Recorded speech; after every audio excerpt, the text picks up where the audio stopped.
The casket of U.S. Marine Corps Staff Sergeant and FDNY firefighter Christopher Slutman was taken out of the funeral home in the Bronx and placed onto his company fire engine as his family looked on.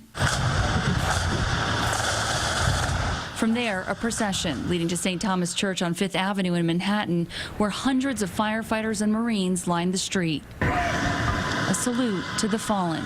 As the casket was brought inside, a light rain began to fall. He didn't pound his chest. He didn't try to impress or drone on about what he was going to do. He just did.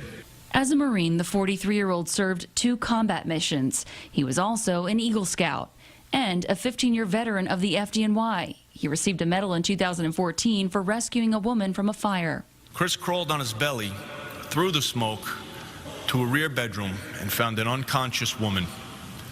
He did this without the protection of a fire hose. Those who knew him best talked about his humility and his leadership skills. He was everything right about us, and the world needs more Christopher Kinley Aldrich Slutmans. And they also touched on his lighter side, like the time he was drinking a giant pink milkshake that had about 4 inches of whipped cream and a cherry on top. I jokingly said to him, "Chris, you're going to ruin my image of you. Jarhead Marine Corps warriors don't drink pink milkshakes." At this point, Chris took a long sip, making sure to get his nose down into the whipped cream. He then came up with a pink milk mustache and a dot of whipped cream on the end of his nose and said, "This one does." Christopher Slutman held a lot of titles, but his most important role, husband to Shannon and father to 3 little girls. Girls, your daddy is and will forever be our hero.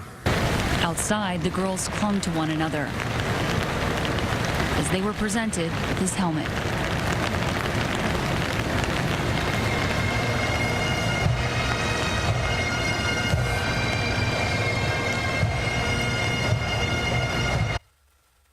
Tomorrow, there will be another dignified transfer, and next week, Christopher Slutman will be laid to rest at Arlington National Cemetery. Christine?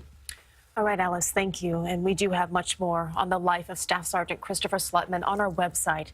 You can also watch today's funeral ceremony and leave your condolences at cbsnewyork.com.